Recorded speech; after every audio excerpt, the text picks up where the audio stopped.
Hi, Inês. Hi, Matt. Thanks for joining us. Got quite a long and complicated introduction for you because you're sort of very, very accomplished. So if I may, so you're assistant professor at Mercury University, so philosopher of mind and AI, which is just infinitely cool. You're the first proper sort of professional philosopher that we've had. So you're our seventh guest, and we call ourselves philosophers, but you're like the first kind of proper professional one that we've had. I mean, I know the other guys are capable philosophically, but you're proper paid philosopher, so that's really awesome. Um, you've got so many letters after your name, it must take up the whole envelope for your mail, right? So you've got BPhil, MPhil, MSc, and DPhil. So you've got BA in philosophy in 2010, MSc in philosophy 2012, and MSc in cognitive science in 2015. And that was at King's College London, is that right? Yes. Yeah. Was Carl Friston there during that? No, no, Right. Carl is in UCL Oh, that's right. Yeah, in yeah, yeah. Queen's Square. Thank you. Yeah, yeah. Yeah. I worked at King's College London with the NHS a few years later. But yeah, you've got a PhD in philosophy, 2020. So you're a real expert at this stuff, right? You've got 19 research awards, including prestigious talent grant from the University of Amsterdam, co-founder and vice president of the International Society of the Philosophy of Sciences of the Mind, and that must take up tons of your time. You're an elected member of the Women in Philosophy Committee and the Committee in Diversity Inclusivity at the Australasian Association of Philosophy. How did I do? So that's a fantastic sort of list of accolades. But could we sort of go all the way back and so how did you kind of get into philosophy in the first place? Why was philosophy important to you, and why did you pursue it with such rigor? Right. So I have to say that I grew up in Portugal, and Portugal has got this quite peculiar. One of the best things I would say about Portugal is that philosophy is actually a mandatory subject in high school. Right. So all students will graduate with 3 years of philosophy, regardless of what areas of study they're at. Mm. Um, so during those 3 years, things changed a little bit for me because I always thought that I was going to do something either in the arts or I was going to do something in psychology. And then during those 3 years in philosophy, that's when I realized, with the help of my very good teachers at the time, they were mentoring me, that philosophy was actually more in line with the questions that I was asking and I was interested.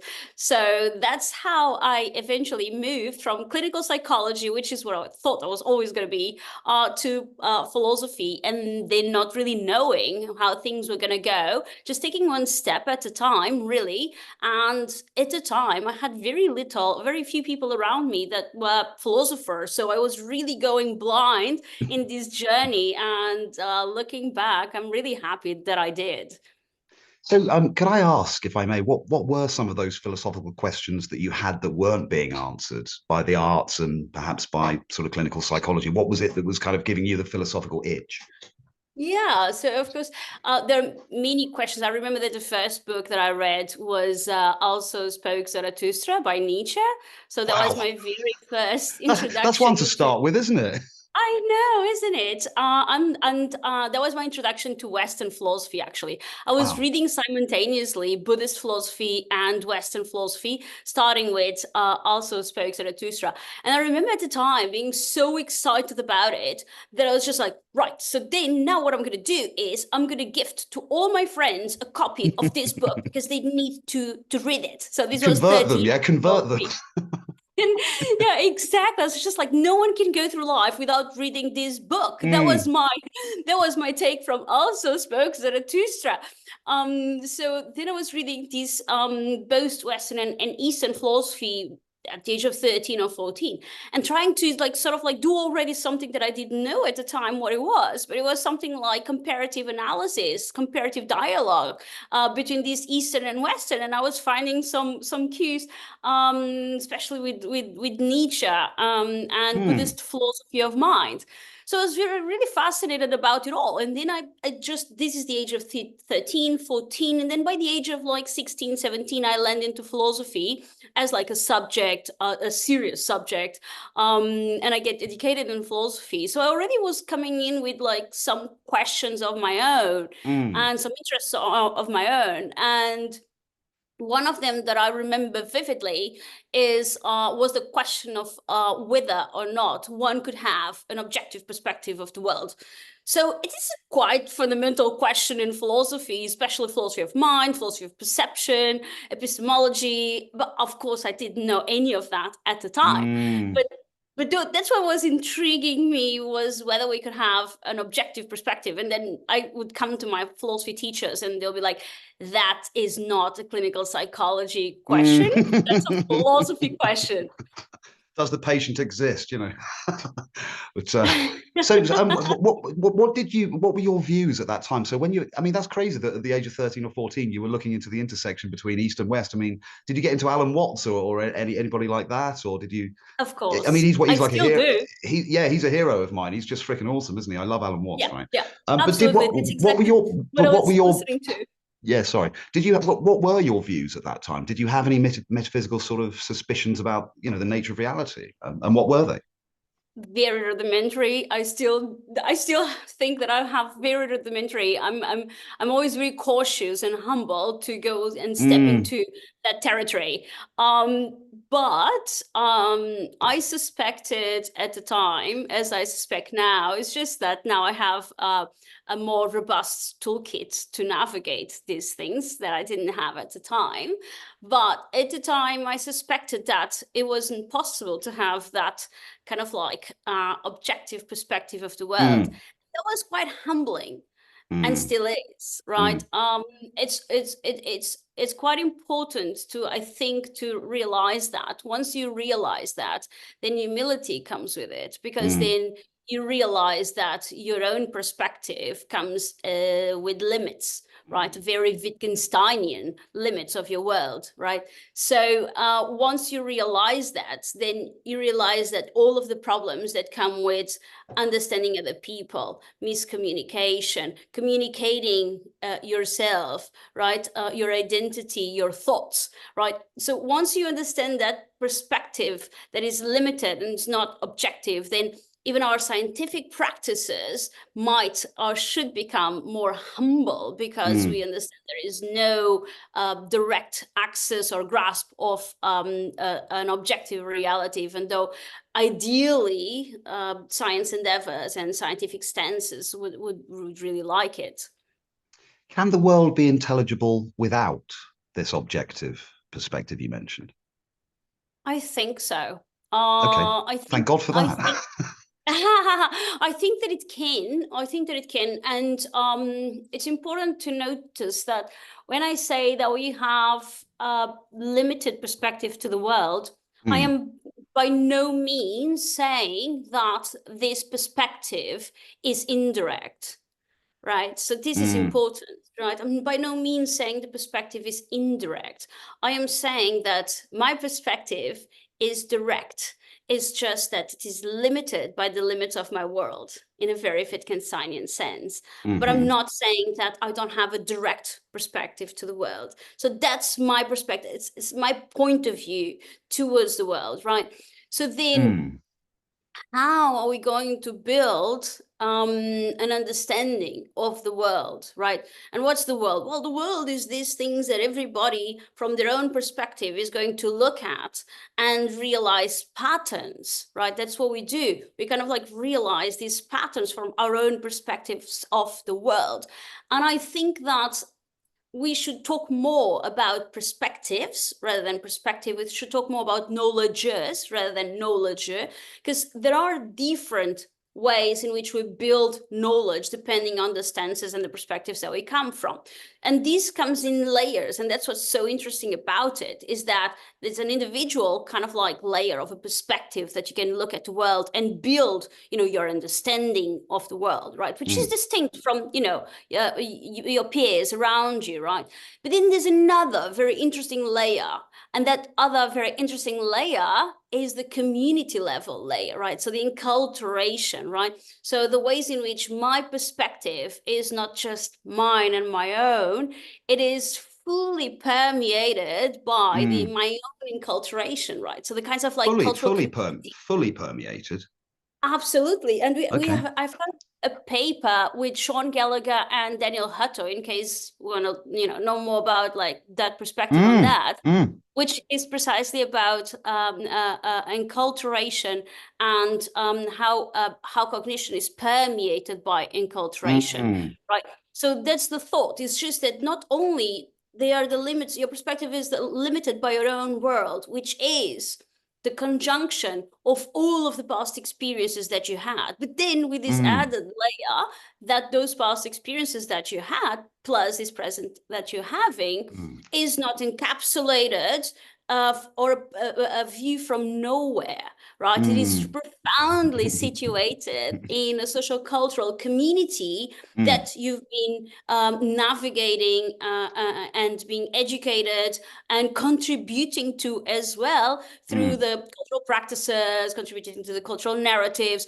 or maybe challenging them. So either reinforcing, challenging them. So that's the thought, is that there are these multiple nested, multi-scale layers that would really put you precisely, situate you in a specific stance of your own perspective. And that's the beauty of it, because you give that contribution to the world, because only you can have that stance and that perspective.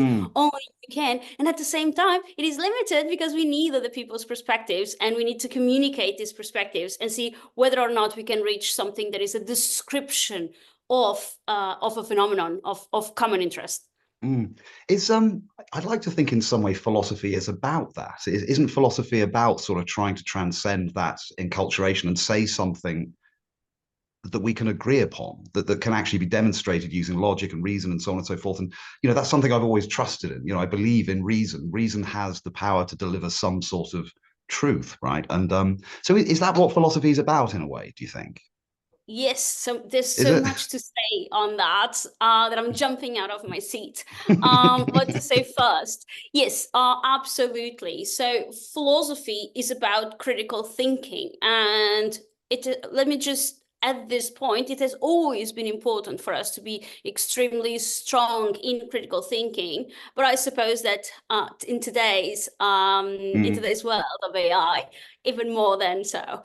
But I'll just add that side comment and go to, yes, philosophy is indeed about critical thinking. So reasoning, reasons for acting, reasons for thinking that something is the case. That's critical thinking.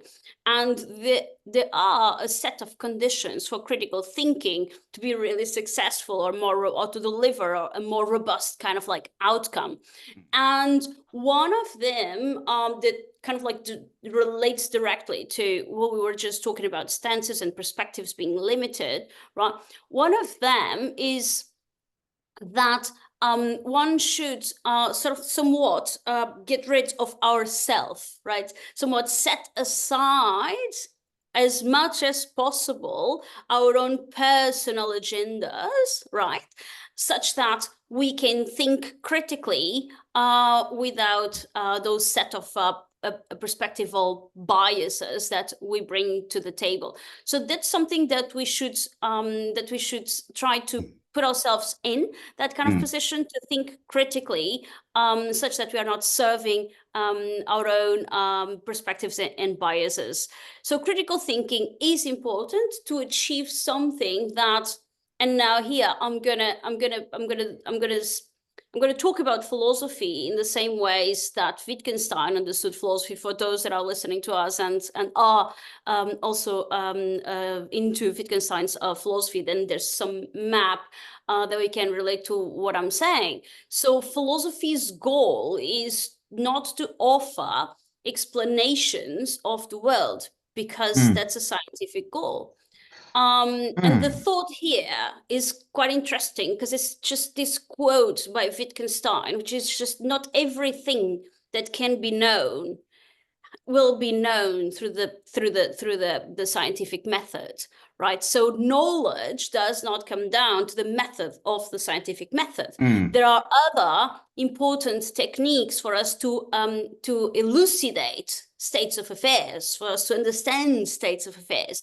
What does this mean? This means that some questions we may have, right? Some questions we may have, one cannot go around and set up an experiment to find the answer for it, right? It's just not possible, right? And I would just like bring up one of the most philosophical questions of the human condition, which is like questions about, like, for example, the existentialist human condition and those kinds of things. We really cannot just go and set up an experiment in order to, answer those questions. This just means that there are certain questions that are profoundly philosophical, and we cannot answer them through the scientific method. We need to use reason, right? We need to use critical thinking, right? So that's philosophy. That's where philosophy lies, because sometimes it's hard to locate where philosophy stands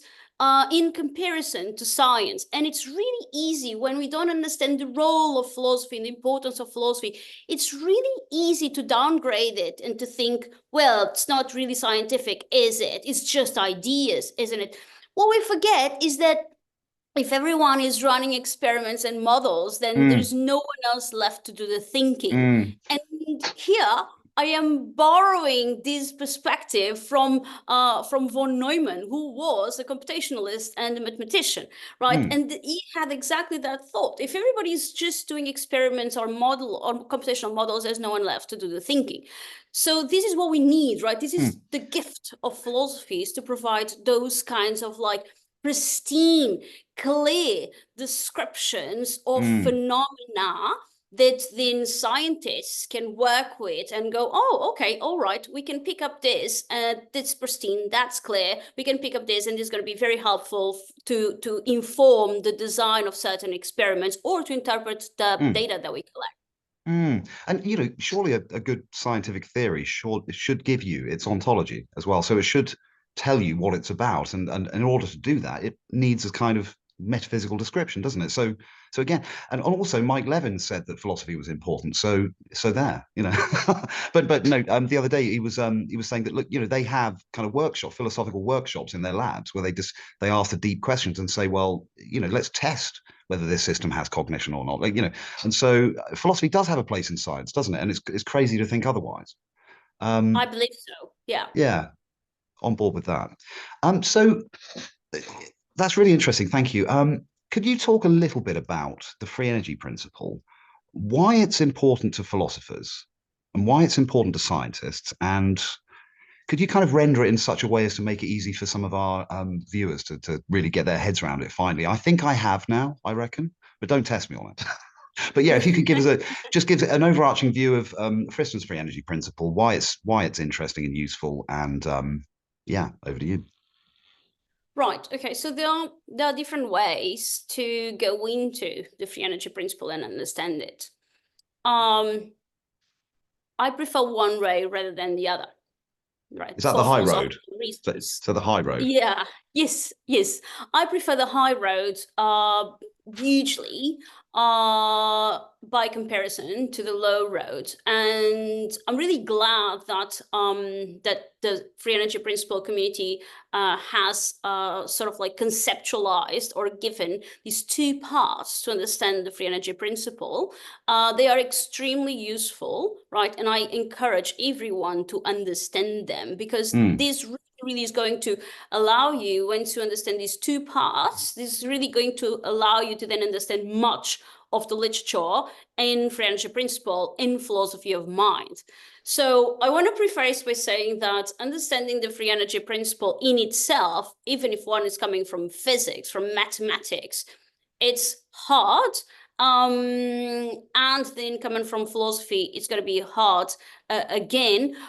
One needs to really master many different fields at the same time to understand the free energy principle. And there's so much there that can be unpacked. I find the free energy principle, and this is just a preface to it, I find the free energy principle to be really interesting in the sense that it really genuinely, organically invites all the different scientific areas plus philosophy to come together and think about this thing. Whether one is on board with the free energy principle or not, it's not the relevant point that I'm making. The relevant point that I'm making is that it organically invites explorations that necessitate this interdisciplinarity to come together in dialogue. And I really, really enjoy when I work in free energy principle papers, where it is genuinely an interdisciplinary team where everybody's got a role, and it's really important that everybody's there. So that's what I enjoy the most. I think it's that human factor of like discovering and creating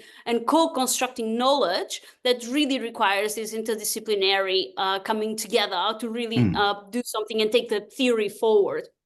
Or the framework, that's what I put forward, right? So this is to say that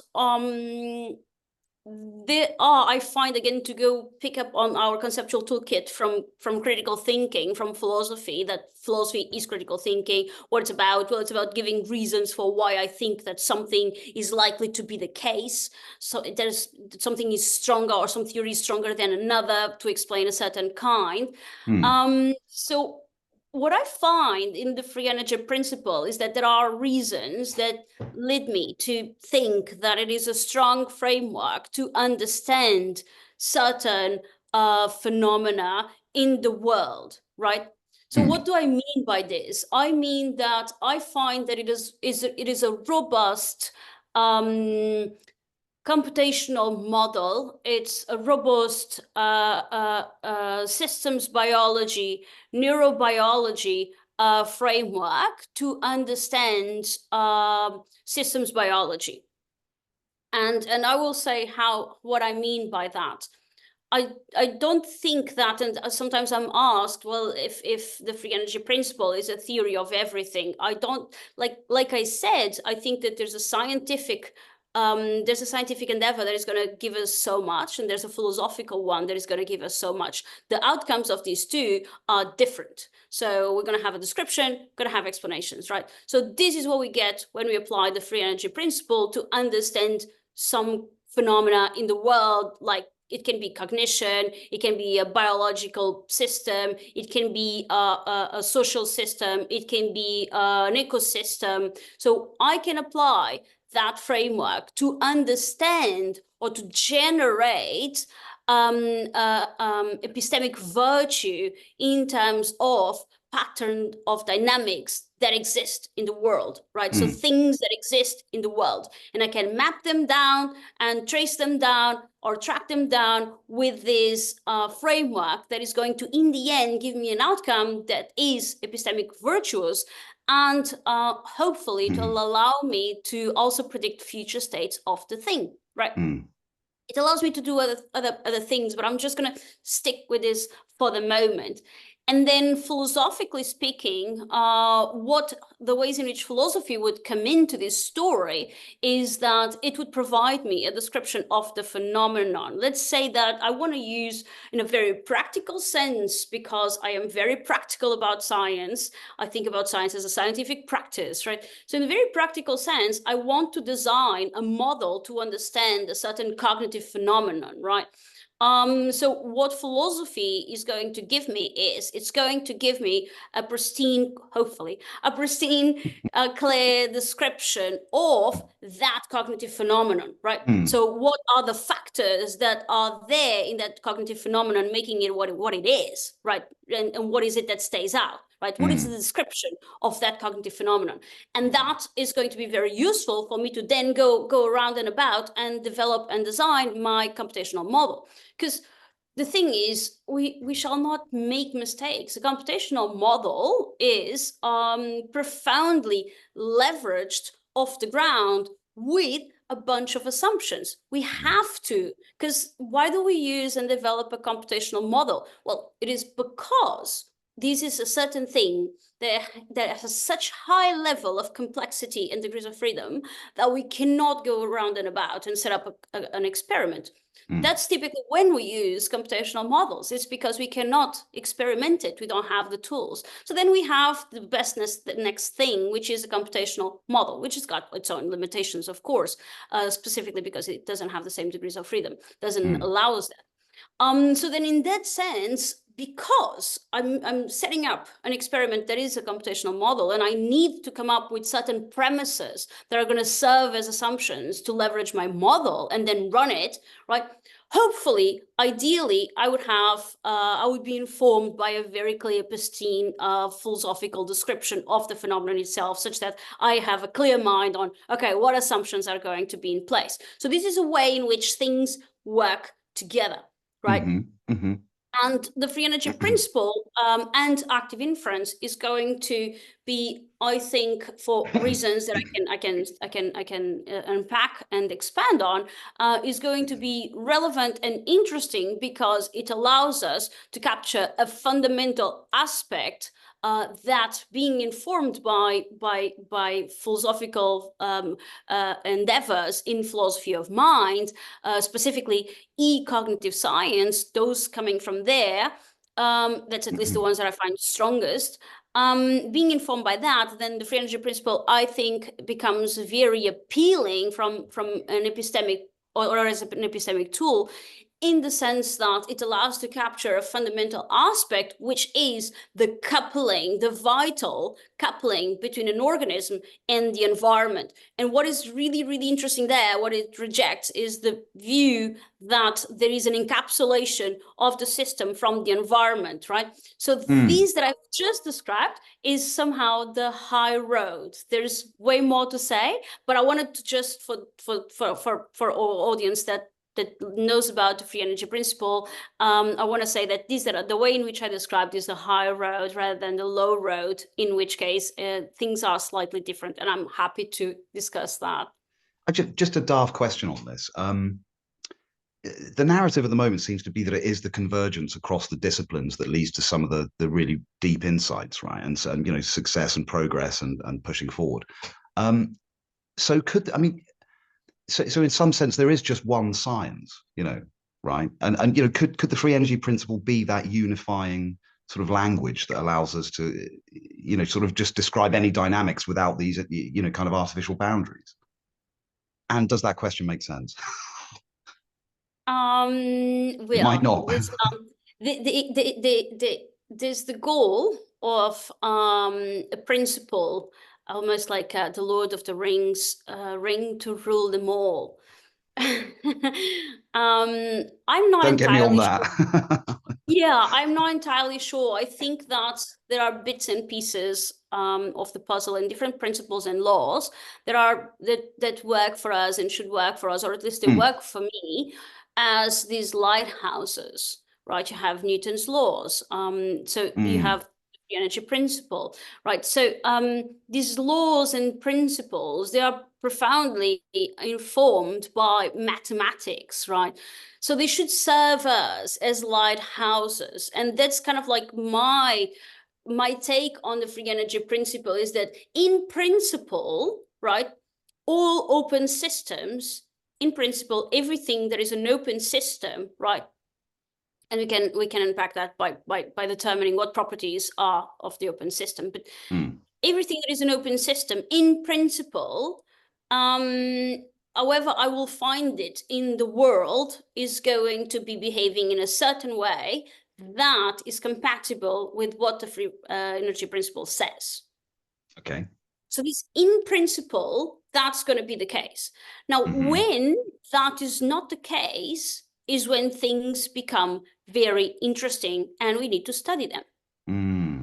So you see, I look at them as lighthouses, and the free energy principle is interesting from a systems biology perspective, because it allows me to look at the ways in which a certain open system, that is a living system in this case, but we can also talk about how the free energy principle allows us to understand the patterns of dynamics that are not living systems, but specifically on the systems biology approach, how, regardless of the scales, really, I can look at how a cell is in a cell tissue, and I can, through the patterns, by employing this framework, I can understand or reach the conclusion of whether or not this cell is adjusted to the cell tissue, right? So it's healthy and adjusted, doing what it needs to do, given the state of affairs, which, by the way, I, as a scientist, I am the one that has the overview of what is going on, and the cell is profoundly integrated, doing what it needs to do, right? So from that point, you do have sort of like this lighthouse that shows you or tells you, like, in principle, the law is, in principle, the systems that are living, that are open systems, they are engaging in a behavior that in principle is according to the seemingly pushing back on the second law of thermodynamics, that they do not want to die, right? Whatever it is that you're doing, doesn't matter. Whatever it is that you're doing, it is very, very likely that they are pushing back on the second law of thermodynamics, right? And that's already profoundly something that I didn't have before, right? So then once I see things like that, I'm like, all right, so when I see a system that is not really doing that, that's interesting. And we need to study what's that case, right? And then eventually, hopefully, that's really down interesting. the line, we'll have some biomarkers and some points in which we can that we can use for treating at the different scales. That's fascinating. Could we have a quick look at the low road, or oh yes, absolutely. Yeah. Could we have a quick look at that? Because right. So then the low road would be closer to the analytic computational philosophy of mind. And there's a vast literature on that in the last few years. And that would be the take that so it's on the philosophy of mind side. It's very close to computational theory of mind. There is a special issue that I co-edited with Michael Kishoff, and in the introduction that we wrote, we lay out how the Bayesian brain is not that different from other computational theories of mind, such as the modularity of the mind, in case somebody wants to go and have a look on the argument there for that. So that's why I'm formulating it in terms of like the computational theory of mind. It's with that argument in mind that we can pack it up in computational theory of mind. So on the philosophy of mind side, the low road is quite where we find the computational theory of mind literature, and on neuroscience-wise, the low road to the free energy principle or active inference is where we find the literature on predictive coding.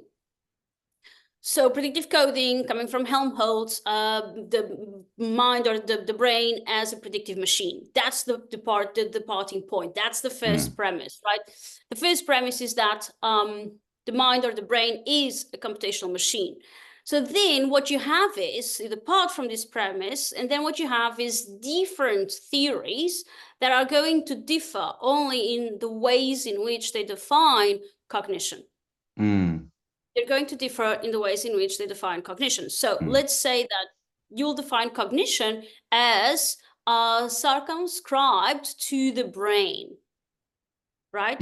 So then you find theories that are, for example, prediction error minimization, right? So that's, for example, Jacob Hoey's take. And in his paper, 2016 paper in Nows, it clearly is very clear. It says that we can throw away the body, the world, and other people, because cognition comes down to the brain network, right? So and then the brain is that central system that issues predictions and generates understandings about the world sufficiently, right? Doesn't require the body, the world, and generates the self as well. Generates the self. The self is the highest model. That's exactly the theory, right?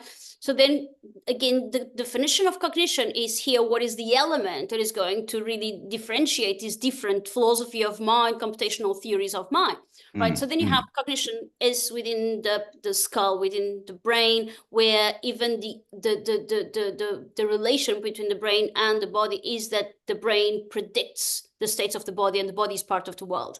So that's the kind of like in a nutshell. We see the body is part of the external world in that view. Yeah. Right. Okay. Yeah, precisely. So that is why the predictions that the brain issues about states of affairs are outside of the brain, and what is outside of the brain is the body. So even the body is going to be predicted by the brain, right? So that's cognition defined within the skull, right? That's Mm. prediction error minimization theory. And then you have, for example, the radical predictive processing, like Andy Clark's version of it, right? And what Andy does is he brings in and says, no, wait a minute, the body comes to do a place, comes to have a role here. Cognition does not come down to the brain, but the body plays a role. And you can find this, I think, in its most articulated form and clearest form in his paper, Radical Predictive Processing from 2015. And he explains it quite clearly there that in his view, the body serves a role in cognition, right? And this role, he calls it embodiment, but it's quite important that we understand that this embodiment is not the same kind as, let's say, phenomenology, Merleau-Ponty, Husserl, kind of like embodiment. It's not that kind. Why is it not? Well, because even if the body, even in for Andy Clark, is going to be a part of this predictive system. It's just an expanding of, okay, cognition does not reduce to the skull. Cognition is the brain and the body, right? So that's Andy Clark's embodiment. So cognition of what kind? Of these predictive processing kind. So the body is part of this predictive processing kind. In his view, what he's applying is something that is called and well known, which is control motor theory. And what it does in very, very simple terms is that there are predictions that are issued down the body, and the body sends up updates. So the body is part of this predictive system. That's the radical predictive processing view. Quick question, Inês. Sorry. Absolutely. I just want to wrap my head around how this predictive processing model accounts for the continued sort of homunculus, if you like, that thing that's inside the theatre of perceptions, and how does it account for that? If that's a persisting kind of just self-model of some sort, but I don't know. Can you say a bit more about that?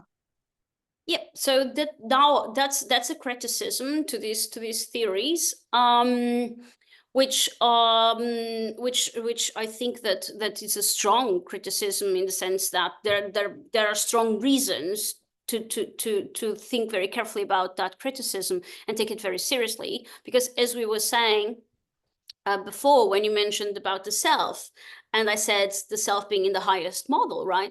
So that's precisely it. So when does that end, right? Because then you have this cascade of models that go up and up and up. But you kind of like that's the criticism that is made, that you always need another model to make sense of the previous one, right? So then we have an ad infinitum necessity of a model that understands the previous one, right? So that is a criticism that I think we should take very carefully. And that criticism applies, and I think rightly so, to any theory, regardless, to any theory that begins with the premise that there is no access to the world, that the world is indirect, the access is indirect. So any theory, it doesn't matter if it's a computational, typically it is, but any theory that one can think of, conceive of, formulate, that where one departs from the view that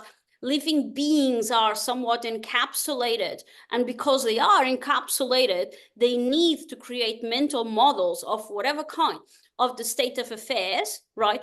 Then eventually you will end up in the homunculus, right? Because you're going to be like, okay, so there is something in the brain that is making sense of the world out there, but then I need something else that makes sense of that something else ad infinitum. So once you start with the premise that there is an encapsulation and we need to create these mini mental models, reconstructions of what is likely to be the state of affairs, eventually you have to respond to the homunculus. It's interesting, just briefly, because Mark Soames, we were talking along similar lines the other day, and he was saying that sort of consciousness is that thing that selects between the different inputs and makes a decision as to which to prioritize. Obviously he locates it within the the reticular activating system. That's his seat of consciousness. What do you think on that, just briefly, if we could just take a brief detour into that? I mean, what do you think of that? Because I thought he was a physicalist, because I thought, well, he's locating it within our physical bodies, but he's not. He's a dual aspect monist. And what are your thoughts on that view? Just if we could just take a brief side tour. A brief. Yeah, just 2 minutes, yeah? A brief. Just Okay, moving on sorry. to, right, so I'm extremely humbled by talking about consciousness. So you will find me typically talking about psychological experience and cognition and those kinds of things. When it starts getting consciousness, typically I move away because I'm incredibly humble and I don't know how well I'm going to do on that. I really need to think that very, very carefully. But I can say what I do not think that is reasonable, in the sense that I cannot find reasons to overcome challenges that are well known in the literature by people that, you know, we are sitting in the shoulders of giants, right? So by people who came before us have been thinking about these philosophical questions very carefully, right? So the dualism aspect or the dualism take or pathway to think about these things, I do not find appealing because of several different problems that come up, reasonably speaking. But one particular one is mental causation, right? So the thought there is that it's the explanatory gap, and it is the mental causation gap, which is the thought there. The more you open this gap, right, the more difficult it is going to be for us to reasonably close it, right? So that's why I do not tend to go towards the approach that takes a dualism perspective. And there are different ways of, you know, taking the dualism pathway. There's the property dualism, which may be where I think that's where he is, but I'm not entirely sure about that.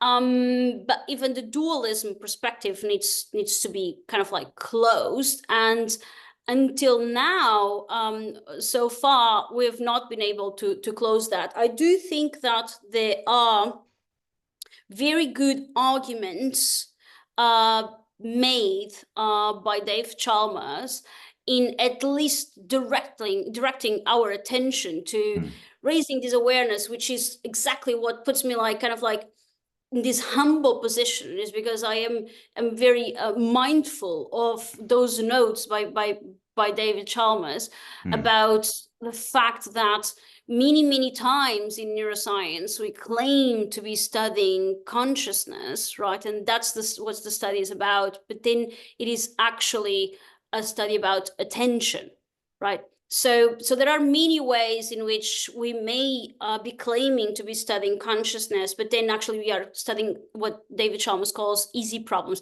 And then there's nothing easy about them, of course. There's absolutely nothing easy about them. It's just that they are neuroscientific problems that we can set up an experiment to understand them, right?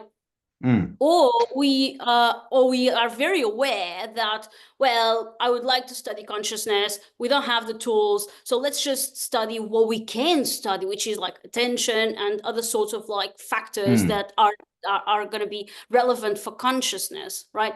Or we take a mother feet kind of like approach, which is like, well, we do not have that capacity to study consciousness at the moment. And that can be, and here comes Dave Chalmers' kind of approach, that can be because the tools for scientific research are not the tools that are going to be the ones that we need to understand consciousness, right? So there's a bit there, and I think that, you know, I think that if we are to at least make some progress in understanding where we are in these three options, and or a different one, of course, this is not exclusive. If we are aware of that, right, I think that we are already making progress as philosophers and as scientists. Do you have a hunch or any intuition about the nature of consciousness? Well, a hunch would be, an inclination would be that that these different scales and levels of a systems biology approach, right, would scale up from faster dynamics to slower dynamics. So from the most minimal forms of life that comprise a living system to scaling up to the highest level, which is the fully embodied agent, that level that has experiences and is communicating things like us, right?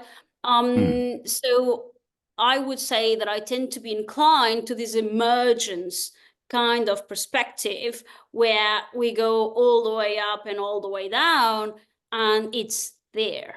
It's just in more rudimentary ways or in much more prominent ways, like the ones of the fully embodied, enculturated agent like us that can not only have that experience of being alive, but because through enculturation, right, has been able to develop like languages that allow them to make sense, think, and communicate the psychological experience that they're having.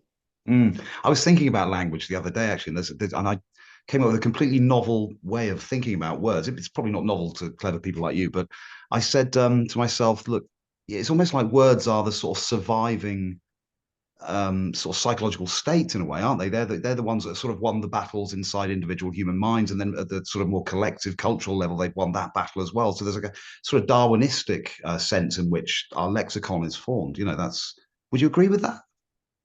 Yeah, so language is So the words are almost agents themselves. There's some sort of agency about the words themselves. Sorry, yeah.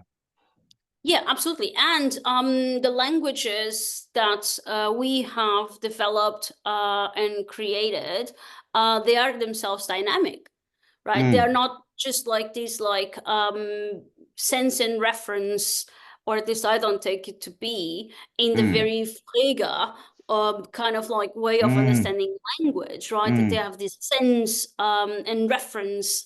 No, they're quite dynamic. And why are they quite dynamic? It's because it depends on the use, right? So languages evolve and they're profoundly being shaped and shaping our cultural practices. So languages are not, or the way that I see them, they are not just this kind of like monolith encapsulated again code that we just use as code, right? So languages are dynamic in the sense that they are shaped and being shaped by our cultural practices. So the meanings of the words are going to evolve and modify and being extremely dynamic in that sense. And again, I would report back to Wittgenstein and just to make this point that language is the means by which all the confusion emerges, but it is also the means by which we can dissolve confusion, right? And that's why philosophy is, in his view, seen as a therapy, right? Because you can, through these engagements in language games, which are dynamic again, they are social cultural practices. A language game is social cultural practice. You can, through the engagement of these language games, you can dissolve confusion, and that's therapeutic. That's why for him philosophy was a therapy, right? It's because all confusion comes up, but also that's the hope in language to dissolve that confusion. So this then maps upon something that is way more recent in the literature, which is this book by enactivists such as Di Paolo and colleagues, which is Linguistic Bodies, right? So the thought there is very Wittgensteinian as well, because the thought there, I would say, because the thought there is that we are not living beings that have come to be able to master these monolith code in the sense and reference of Frege, sense and reference kind of thing. No, we came with it. We came with it, right? We are these exactly. So we are instead these linguistic bodies where the ways in which we communicate are, of course, going to be permeated and populated by these semantics, which are going to be sensitive to the use that we are giving it as a social cultural practice, right, through time, right? But in this communication, it's not just that's kind of like communication of that monolith code, right? There is more. There is this embodied aspects of the communication that make communications what they are, in which like subjects that are communicating, they are co-constructing in a very embodied way that scene that is happening right there, right now. So it's not just a communication of like this robust kind of like ready at hand code, but we are co-constructing, and in doing so, in continuously engaging in this kind of like social cultural practices where language is included in that, right? Then we are co-constructing the social cultural practices that in our communities that we live in. That reminds me of a question from earlier, actually. So sorry, we're darting around, so forget the structure, right? But how do we were talking about enculturation, right? And having sort of language that's, you know, just infused with some of the cultural training that we've been through, right? How do we know what is and what isn't? How do we distinguish kind of clear non-enculturated thinking from enculturated thinking? Or is that even possible? So remember back, so that takes us back to the question that I had in high school, if we can ever have an objective perspective, right? Yeah, you did say that. Right. So then so basically the thought there is that you cannot decide. We can try in a very intentional way when we want to engage very seriously and intentionally in critical thinking. We can do an exercise of trying to set aside who we are, right? Such as to engage like very, very seriously, very, very intentionally on thinking very carefully about a topic, even if the outcome of that thinking does not serve our biases. That's the best that we can do, right? It's that intentionally trying, right? Which is why critical thinking is something that does not come naturally. It's really, really hard. It requires practice, like for you to become extremely skilled at it, in the sense that any other skill requires, like becoming really, really good at riding the bike. It requires you to take, intentionally going to ride the bike and, do that for a long time, or becoming like a super master in karate or in dance or something like that. Critical thinking is the same. It doesn't come intuitively. We tend to have thoughts that serve our benefits, right? So they are self-serving, right? So then we really have to engage in it as a practice in order to have some glimpse on what it would be to have a perspective outside of our own perspectives and what is self-serving, right? So in that sense, that question brings us back to whether it would be possible. Well, it is possible if we engage intentionally in that as a practice through time, right? To do that through time, not once, not twice, through time. That's what it means to be a philosopher, right? Is to intentionally engage in the practice of philosophy, setting aside those biases. You've actually got to do it, right? Yeah. Can I just interesting question on that? So this idea of reason and critical thought, right? So if we could get the whole world to reason critically in a perfect way, right, or near perfect, right, would we all agree on everything? I think that we would agree on more things. So there's this phenomenon that I'm absolutely fascinated by, and I will bring it up in any opportunity that I can, because it is a metaphor to the possibility of philosophy, right? The possibility of philosophy, what it done as a practice, right? As science, I think so. I also think about science as a scientific practice. So philosophy as a practice, hopefully, eventually, will give you that forest view of things, where you can lay them out. Clearly, you have the topology, that is a description, and the best description is the one that is not very challengeable from a reasoning perspective, right? People agree on. That's the ideal of philosophy, regardless of what's the topic of analysis that we are really trying to get at, right? The ideal is when we do have a topological map that describes things in such and such and such a way that we kind of like can agree upon, right? And gives us a chance to then zoom in on those regions, then, doesn't it? It breaks it down. Exactly, but at least you got a map to start off with, right? Yeah. That people kind of like agree upon, that is undisputable or Mm. very little disputable. And then what you can do is you can get science to come in. Okay, now you can come in science and you can like zoom in into different aspects because you got the good map now. So that's what we as philosophers need to do, right? But sometimes we get distracted. But that's okay. So I think I think of philosophy as a practice, right? Of that. That's the goal, is to get to that map, right? But to do that, we need to really scale and elevate and get what. Now I'm going to give two different analogies. I'm going to give the Wittgensteinian one, and then I'm going to give my one. So Wittgenstein would call this working our way outside of the bottle, showing the fly the way out of the fly bottle. So there are many different bottles, and the bottles are the different theories out there. And you're going to be in one. You're definitely going to be in one because you've been enculturated to be in one. So you cannot, goes back to the question that you were asking, we cannot just decide, oh, today I'm not going to be enculturated in the way that I am.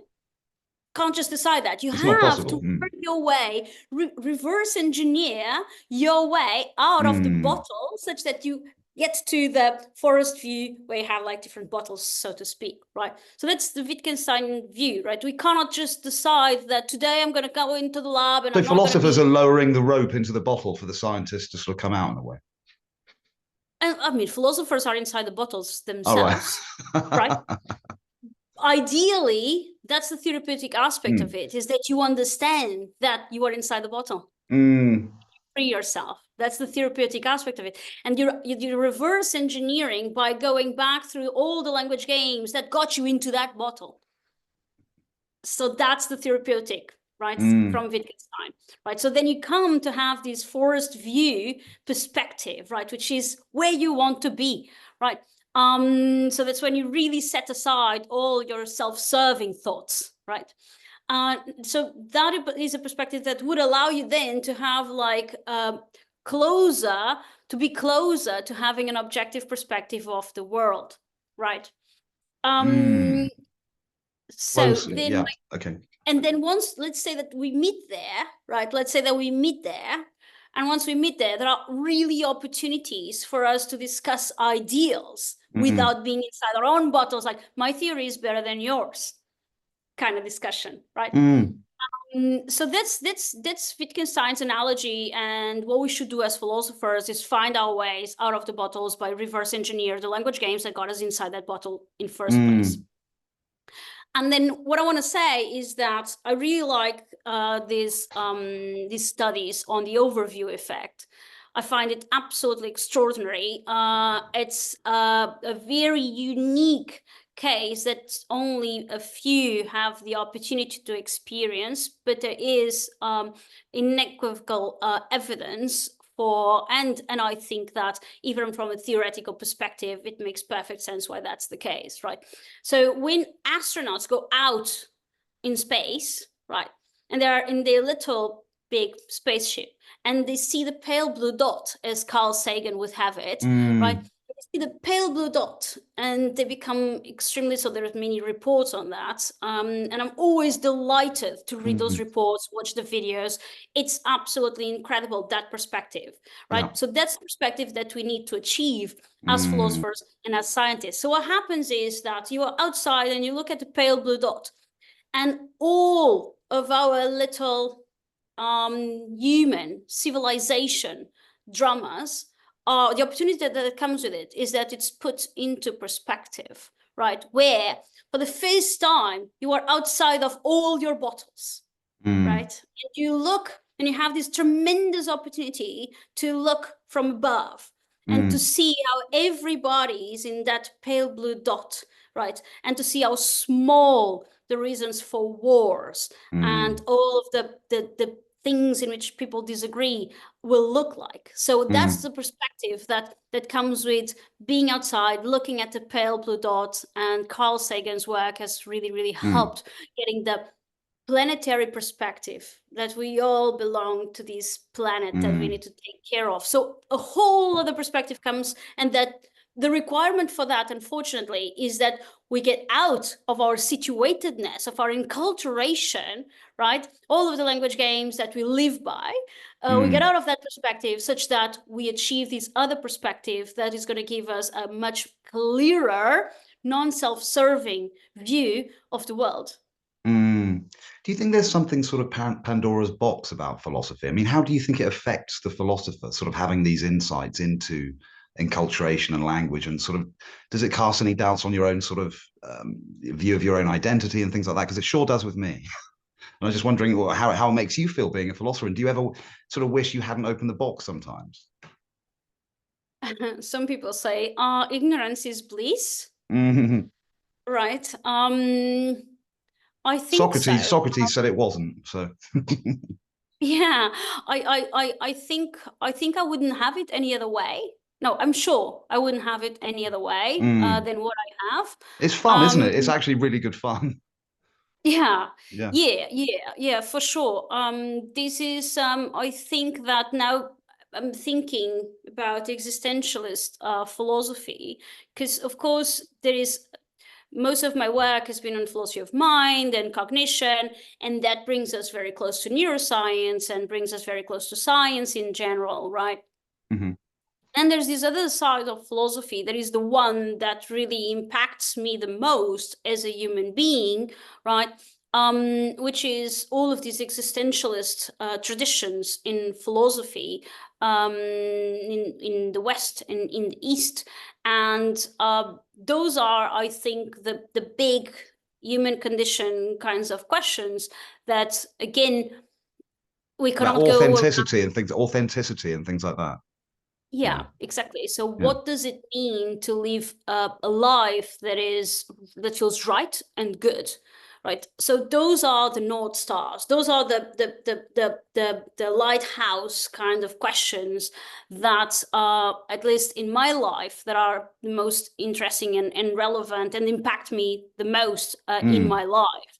Of course, that the work and my research on cognition and the ways in which we try to understand cognitive phenomena by looking at what reasons would help us think, or would lead us to think that that is the case, and we can describe cognition in such and such and such a way, and then we can build these and these and these and these experiments to understand whether that's the case. Of Mm. course, that is also very relevant in the sense that, as I was saying before, we can set up an experiment. We can set up a computational model to understand that cognitive phenomenon in particular. But there Mm. are limitations to it, in the sense that what we will attain ideally, and in the best case scenario, what we will attain is an understanding and ideally a prediction of state, of future states, right? About those dynamics that are very kind of like from a very systems biology approach. But it will potentially tell me absolutely nothing as to why a person on the agent level scale now Mm. behaves in such and such and such a way, right? Mm. So there's limits to that computational model, in which case then I need to bring in the philosophy, because they start to be kind of like more philosophical questions about psychological experience, right? So why is someone choosing not to eat when that is not pushing back on the second law of thermodynamics? Well, maybe Mm. that's because they are on hunger strike. And Mm. here is where we kind of like need to bring in these descriptions of state of affairs that sort of like computational model will not, give us as a commodity, right? We Mm. need to bring in now machinery, conceptual toolkits and machinery that is coming from the more agent level analysis of a social culturally situated actions that would explain us, why would that system not be pushing back on the second law of Mm. thermodynamics? Why is it increasing uncertainty for its own existence, right? And becoming closer to a phase transition such as death. Mm. So that brings me to questions about artificial intelligence. You're obviously an expert on that as well, right? So where do you think we are in terms of the field of AI? How close are we to AGI and sort of super intelligence and things like that? And what kind of world do you think we could be living in? There's a few questions there, sort of in the next, say, 10 years, presumably you don't think that ChatGPT has any form of sort of knowledge inside it, right? No, Cool. I don't. I Cool. don't think. Yeah. I don't think so. Do you I think they ever think could? Do you think a server box could ever have feelings. Okay. No, Cool. that's not possible, because the question that one needs to be asking is, what are the conditions for feelings? What are the conditions for a system to be cognitive? What are the conditions for a system to have psychological experience of whatever kind, right? So however we answer that, then we answer the question for ChatGPT, right? The thing with ChatGPT, to put it in very brief, right, and to situate it in philosophy of mind, is that ChatGPT may act as, or we can look at it as a good example of John Searle's Chinese room. It looks like it, behaves like it, but it's not, right? Yeah. So, but there are even more layers and issues with this. This is just, for starters of the conversation, for mapping that with the literature. It's almost like ChatGPT arrived now a year ago, and is showing us what the Chinese room was like, what it is to have a Chinese room. Because it's, again, the ChatGPT is going to raise different conceptual theories and toolkits and conceptualizations to old problems, right? So this is an old problem. It's not new. It's quite fairly similar to when we had, the Turing machine. It's quite revolutionary in the same kind of sense. It looks like it, but it's not. So it's another yet good example of the Chinese room. Large language models in general and generative AI, they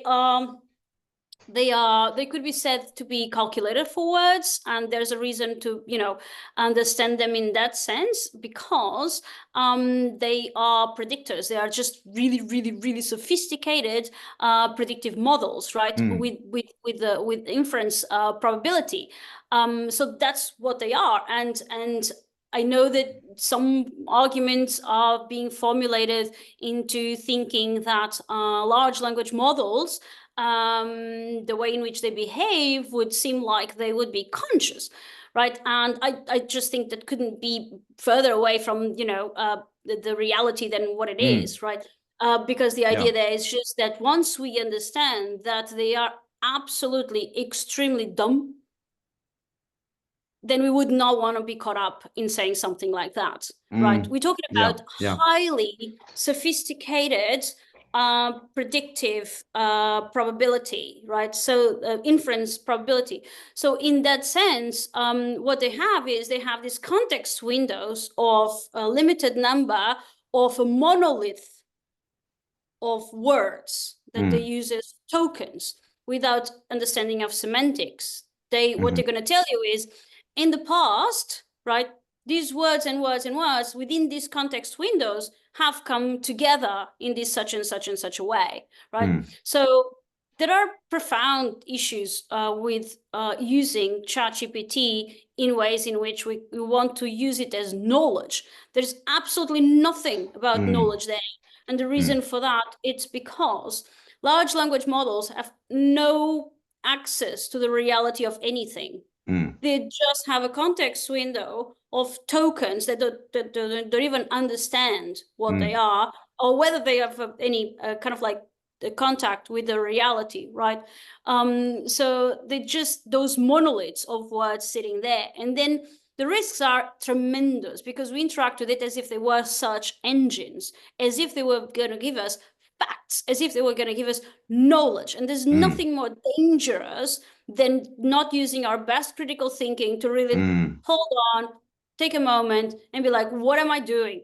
Because the intentions in which we engage and the outcomes that we wish for as we interact with large language models might be completely flawed, in the sense that if I'm expecting it to behave as a search engine and to give me facts, that's not what it's going to give me, because it doesn't have that capacity, right? It's sitting in this digital dimension that has no access to the reality. So in a way, you can see it as calculator for words, because it just calculates within a certain space, right? It's going to calculate what is typically coming together in that space.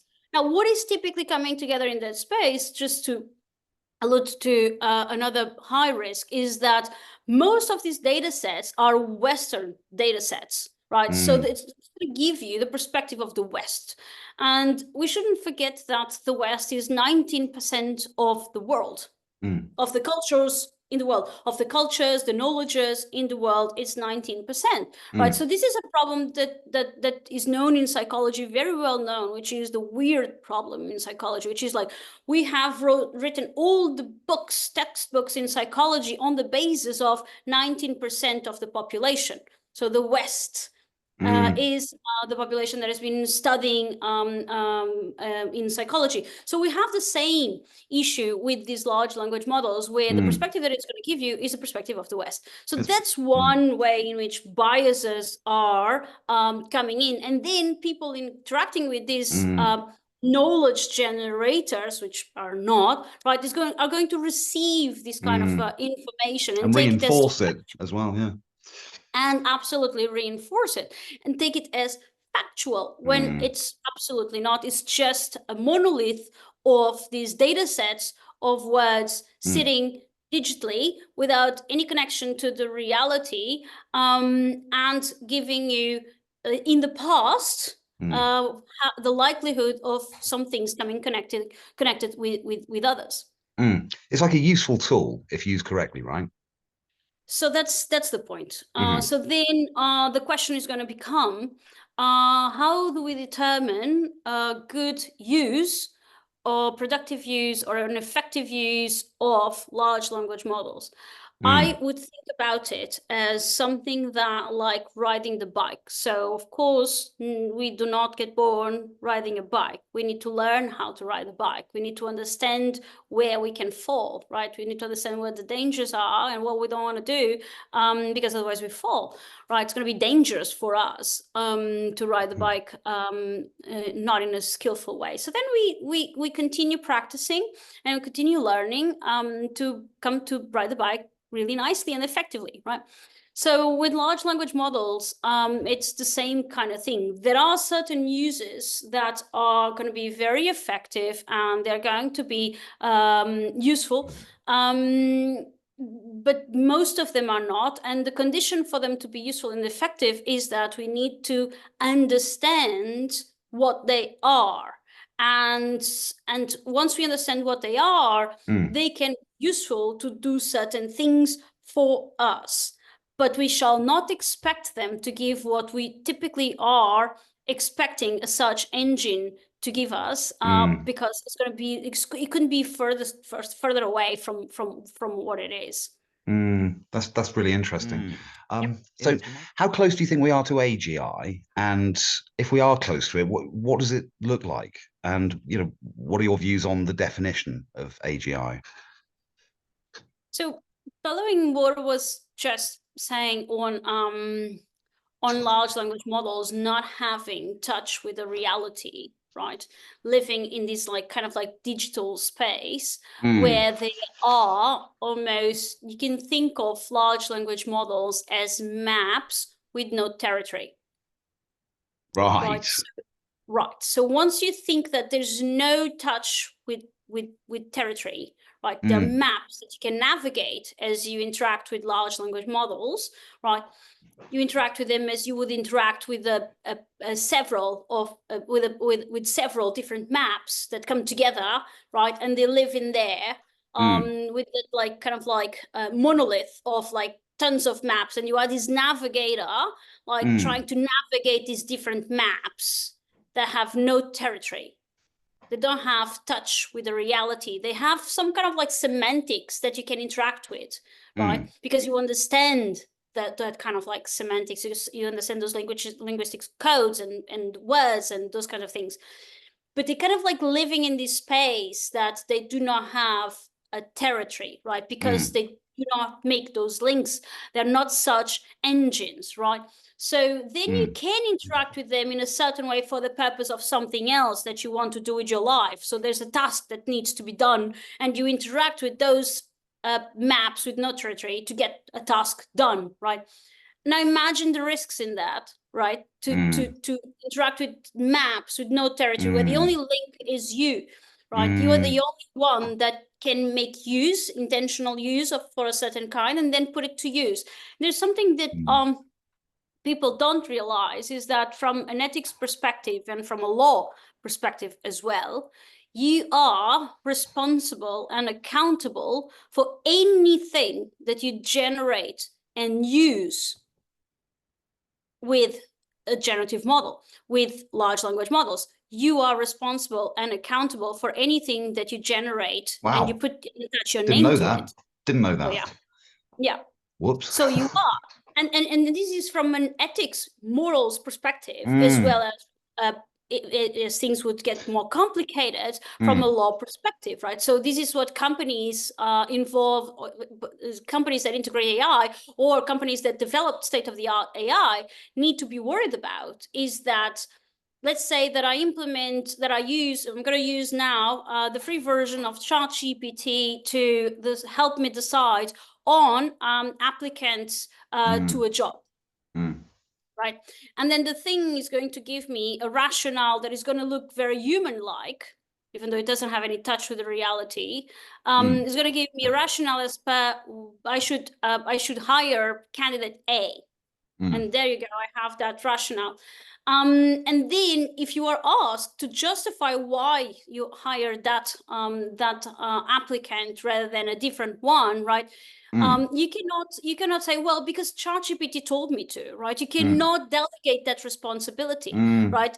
This is your responsibility. You have to own it. So whatever it is that you take out of this interaction with these large language models to act upon the world, you own it.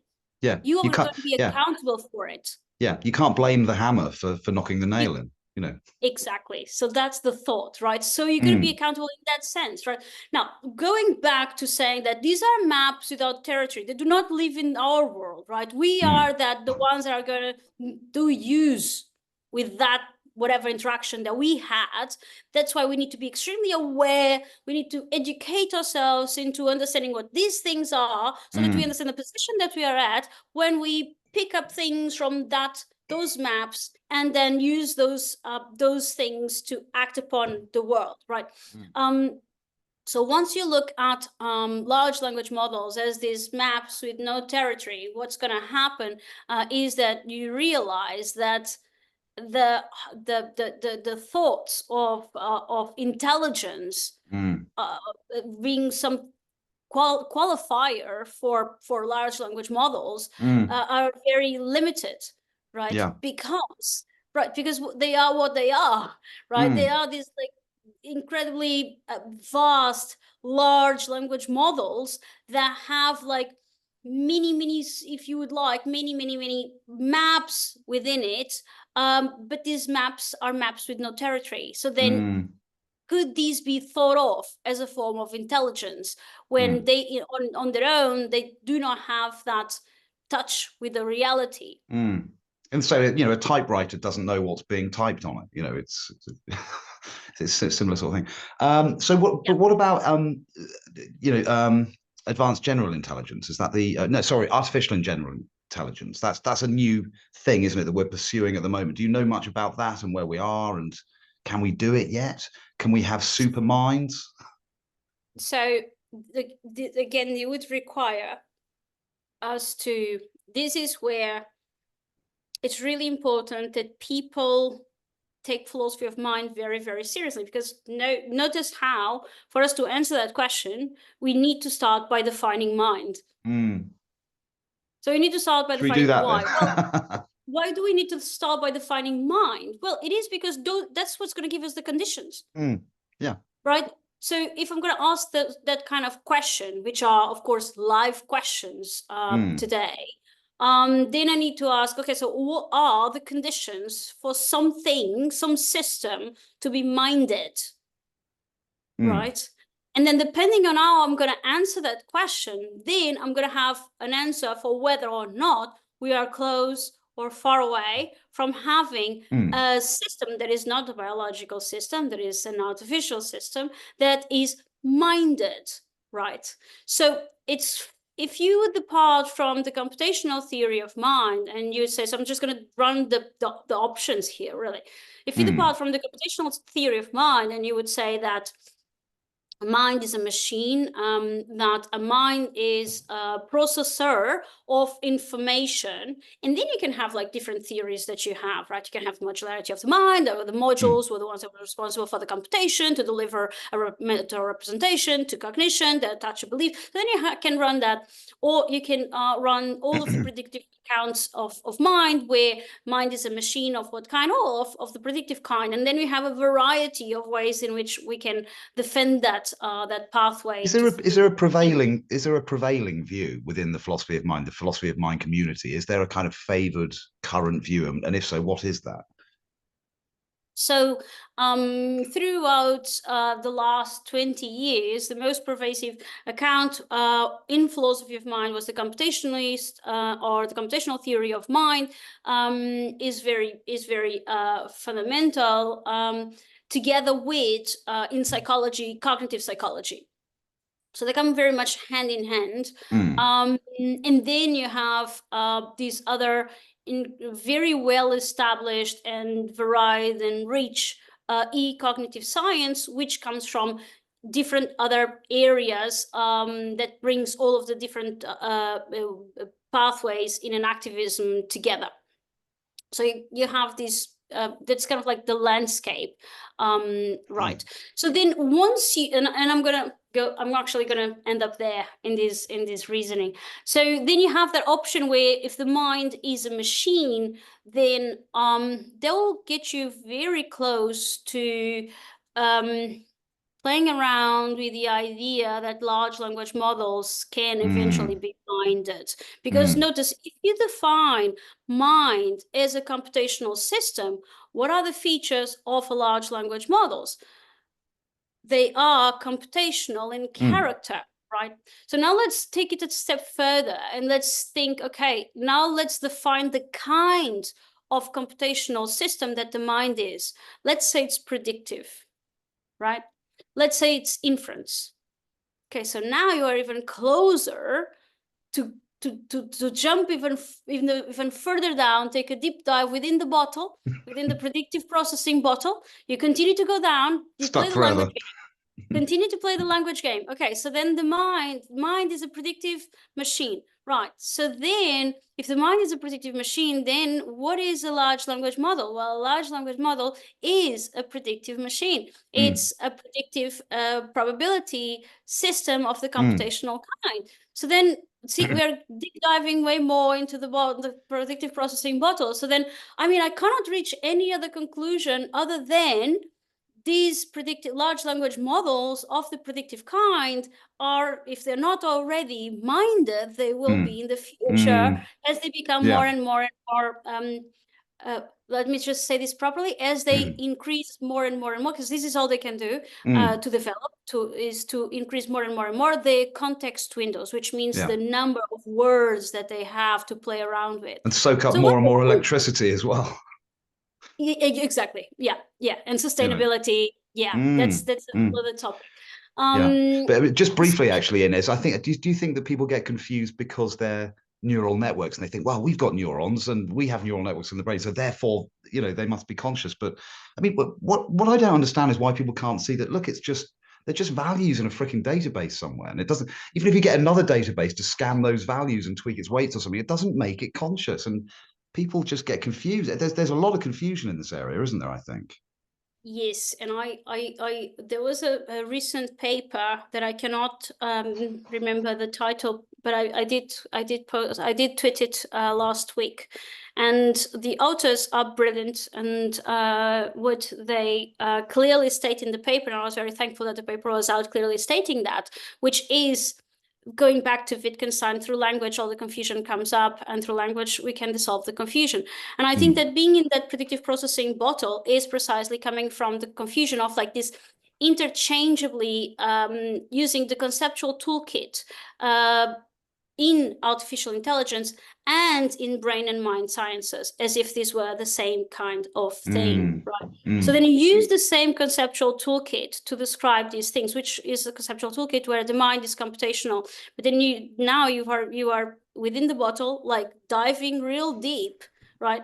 And because you have worked out that language game down and down and down, and you are now fully immersed in this bottle, then you are coming to think that, okay, so if these are of the same kind, of like the computational kind, of the predictive kind, then there's only one reasonable conclusion to this way of thinking, to this rationale, which is if they are not yet, they will be.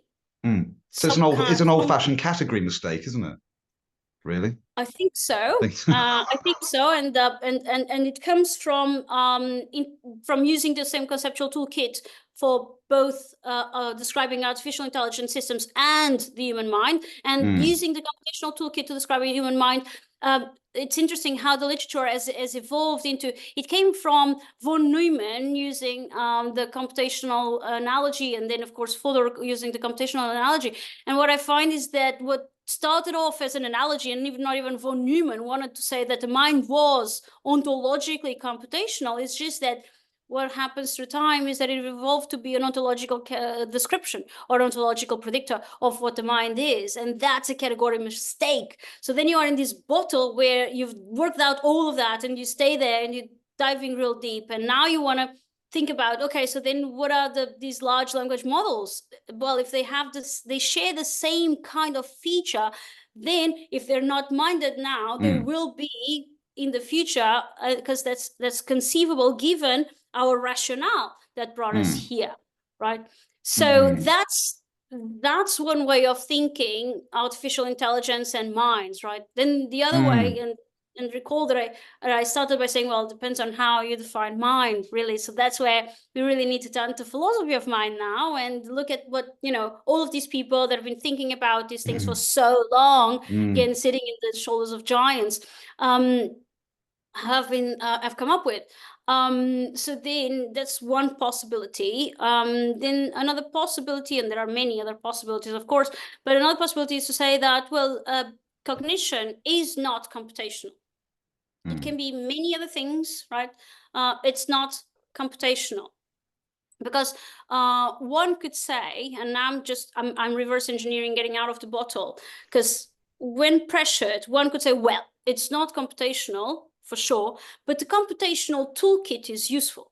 Right? Once pressured, some have come to revise and do that. Well, it's not computational, like really computational in the literal sense, but it is a useful conceptual toolkit for us to get a grasp and hold on the phenomenon that is so abstract, right? And then some would push back and say, actually, it's not useful, because look at what happens.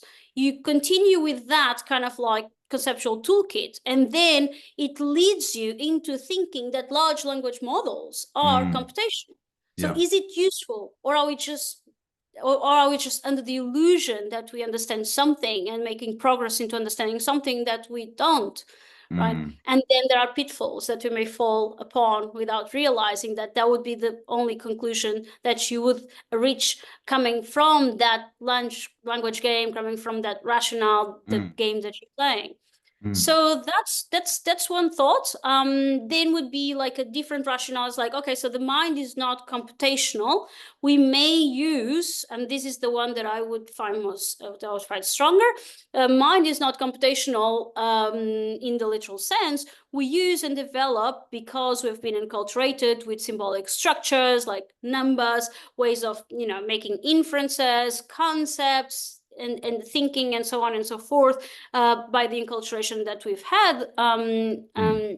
We've been able, as a community of scientists, of techno-scientists, to develop computational models that would allow us to make patterns intelligible, to make things that we see in the world that we don't understand intelligible. Right, so that's the extension of our use of our computational capacity and power, is that computations are something that exists in the world because humans exist in the world. There is no such thing as computation in the wild. So computation is something that exists in the world because we have come to develop sophisticated tools, like we have developed other kinds of sophisticated tools. And large language models are a kind of these computational tools that we have come to develop. So that's the story that I find stronger. What do you say to those characters that think they have got some sort of a theory of the world then? So sort of take Stephen Wolfram. Have you come across any of his work lately? So I don't think I he's have. come up with it. He's actually come up with what I think he's describing as a sort of computational theory of reality, where he's showing that sort of space-time is emergent. He thinks he's managed to unify relativity and quantum mechanics and all this kind of stuff with a universalizing theory. And so I just wonder whether you'd come across that. And I think he's actually saying that there is a kind of finite, discrete basis underneath all of this. But I mean, it's another case of if even if the model generates predictable results, it still isn't saying anything about the actual visceral fundamental reality, is it? Exactly, Well, it's because the saying model, something. It's saying something about it, but definitely, it is very, yeah, very valuable. mm, Actually, we've made so much progress in neuroscience because these models are valuable. yeah, And they're valuable because in epistemic terms, not in ontological terms, right? mm, So these models cannot give us ontology. I know that we would like that, but they will not give us ontology. They will not give us a description of what the thing is. That's ontology. mm, They will give us an explanation of causal relations, which are going to contribute to help us think about the topological descriptive maps that we mm, reasonably built, right? So they are very useful in the sense of being epistemic tools that create and generate epistemic virtues and gains, mm, to help us understand. So basically one can think of these philosophical topological descriptions and these computational models explanations as mm, together working for the understanding of a mm, certain phenomenon, right? So that's mm, the thought. Now, Mini would like to take a step further and say, well, these computational models are also ontology predictors mm. or ontology describers, right? So they're going to give us the ontology. And I think that that's, again, a category mistake. Do you just think, okay, should we just get this clear? Do you think it's simply impossible to know anything about metaphysics? Or, to know anything about true reality, in terms of, kind of the underlying substance of it all, if you like. I know it's an old-fashioned term, but can you, are you saying because you mentioned Wittgenstein a few times as well, and the thing is, I've not read much Wittgenstein because when I was studying philosophy at university, I was encouraged not to do my dissertation on Berkeley. They were saying, "Oh, don't be daft. Idealism's been kicked into the long grass. All of those kind of metaphysical problems are gone since Wittgenstein and the logical positivists, right?" So I was turned off him a bit because of that. And you keep on quoting him, and I think I'm going to have to read some Wittgenstein. And also, I'm quite interested in knowing what you think of his private language argument, and does that really completely do away with solipsism once and for all? So yeah, do you think that the private language argument resolves solipsism? Does it kick solipsism into the long grass? Yeah, so it's interesting because one of my favorite works by Wittgenstein is Remarks on the Philosophy of Psychology. It's incredibly hard to follow, but it really gives you some interesting insights on the nature or character of psychological experience, right? And it really brings things into thinking about it in ways that are not in the depths or hidden into something else. They're right there in front of you. All you have to do is notice, which is why he brings in the duck rabbit image to Mm, explain what he's trying to get at. yeah. And what he's trying to get at is that psychological life is not something that we have access to through introspection.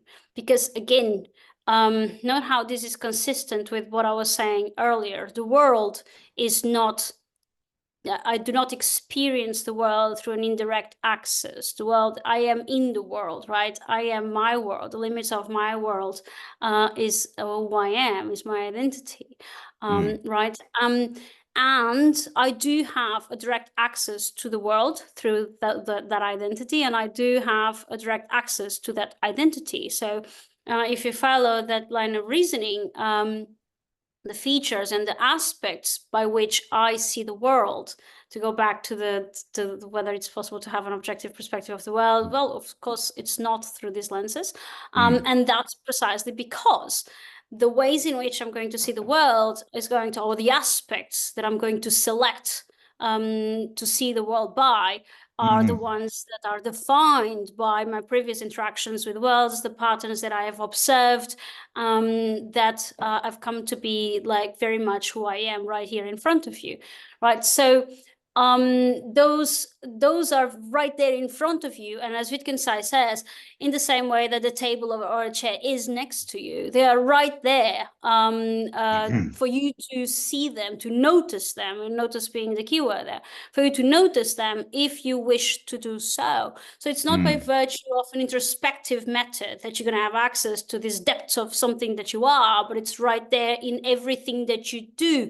In the beginning was deed, as he borrows from Goethe, right? So that's the thought. So you are in your actions, all the aspects that you are in your actions, right there as you navigate the world, right?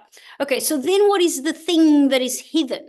And this is the crucial aspect, right? What is it that is hidden? The beetle in the box, etc., etc., etc. That brings us to the language games and private language, etc. So the subtle move there that is really important to grasp is that my psychological life is not hidden to me, it's given to me, right? And like anything else, because it is part of the world. It's actually the limits of my world, right?